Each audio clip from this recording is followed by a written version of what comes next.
सलेस्वा ए केने बड़ी रे का हो बाबू? ए चाचा सलेस्वा पढ़े ना जाई का? अबे तो रहे मैदान गइल हो। ए बरा मैदान गइल हो देखो हो दे आ गइल। रे साला स्कूल चला के टाइम हो गइल अभी ले तो मैदाने करतरी। रे साला हम बहाना बना के मैदान जाइला आ तू साले आ जाला दूरा पर सबेरे सबेरे सराऊ आ हमार बाप साला सुन लेलक आ ना जान त साला मरबो करी। अब ए साला चल आज सौ के रे छुट्टी हो जाई होली के त मैडमा के लगावे खातिर रंग ले ले बड़े हो भैया हमार ले आई रहलो नु। हाँ। भौजी के रंग लगाओगे आ सब ले ले बनी बस्ते में जल्दी चलो इमे कॉपी तो एक एगो धोइले बनी। हाँ तो ठीक बा चल जल्दी चल चल चल चल।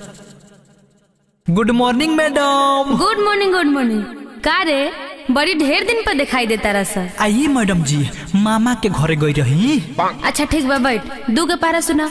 अच्छा ठीक बा मैडम जी। दू के दू दू दूनी चार दू तिहाई पाँच। अच्छा चल बैठ जो। हमरा तोरा पर पहले ही से विश्वास रहा कि ते सुना देवे और आज के क्लास खत्म। अब पता बानू कि कल परसों छुट्टी बा होली के, तो कल और परसों नहीं आना है, ठीक है? ठीक है मैडम जी। अरे अरे साला रे रंगवा का रंगवा। अच्छा ठीक बा रुक ले दे। होली है मैडम जी होली है। अरे बदतमीज ये क्या किया? आइए मैडम जी बुरा मत मानिए होली है। अच्छा होली है तो बताती हूँ अभी तुम लोग को।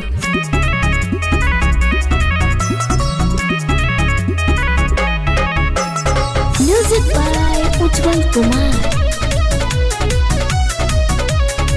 बिना पूछे तू कैसे डाला रे कर रहे हो क्यों इतना हाला रे। बिना पूछे तू कैसे डाला रे कर रहे हो क्यों इतना हाला रे। दूंगी आज सुधा इतना मारूंगी मैं, दूंगी आज सुधा इतना मारूंगी मैं। अरे हमसे नहीं पंगा लीजिए का रे तोहनी के इतना हिम्मत हो गई कि मैडम के लगावे चल देला सा। आइए मैडम जी होली हटे तो ना लगावे देव का? तो ये बदतमीज हमें ही लगाओगे? ए मैडम जी हाँ। रउआ जानते बानी खाली रउए खातिर आवेला। अच्छा। एकर माल उल थोड़े पैसन कि होली में रंग लगाई। तू बहुत लगवा ली फालतू तन सुखी। बोलता है।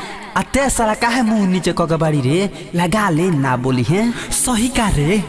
हो लगाओ अच्छा तो ठीक बता ले। हे मैडम सुनिए पूरा मत मानिए होली हचोली रंगा लीजिए। हे मैडम सुनिए पूरा मत मानिए होली हचोली रंगा लीजिए।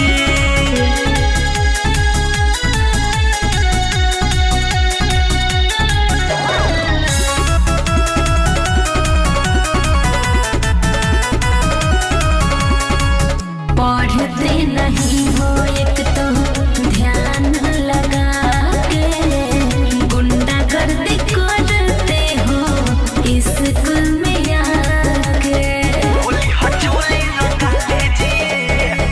यारवा के साथ लेके आइल बानी टोली, गोतरे आवा लगा दी केहू नहीं बोली।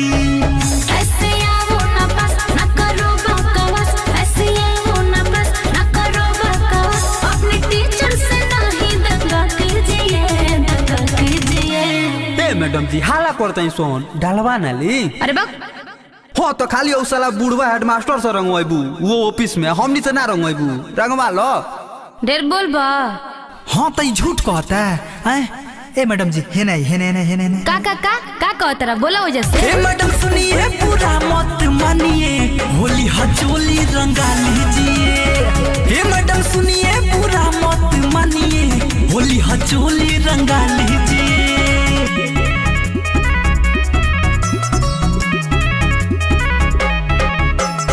म्यूजिक बाय उज्जवल कुमार। पापा से तेरे मैं करूंगी कंप्लेन रे, लेके पिचकारी कबो ओई बिना फेन रे। फागुन हई मैडम जॉनी खिसियाई, शैलेश प्रेमी राहुल रसिक से थोड़ा गवाई। तुम तो हो मुँह जो रंग लोटा में घोल, तुम तो हो मुँह जो रंग लोटा में घोल। सुनो इसे नहीं नचना गा कीजिए। तुम सब कितने नॉनसेंस हो, मैडम को भी नहीं छोड़ रहे हो। अरे ये मैडम जी क्या बताएं, रउआ के देखला पनो अच्छा, हमनी की पिचकारी से ठोपे ठोप ठोपे ठोप ठोपे। साले आगे बोलबो। रे साला तो जे बार चुई ते बार ना कहम का रे का चुअता रे? रंग। अच्छा ढेर चुअता रंग। हेने आई पहले सुनी बोल। हे मैडम सुनिए पूरा मत मानिए, होली हचोली रंगा लीजिए। हे मैडम सुनिए पूरा मत मानिए, होली हचोली रंगा लीजिए। अच्छा ना मन बता लगा ला, बाकी गलत नजर से मत लगाइए। हे मैडम जी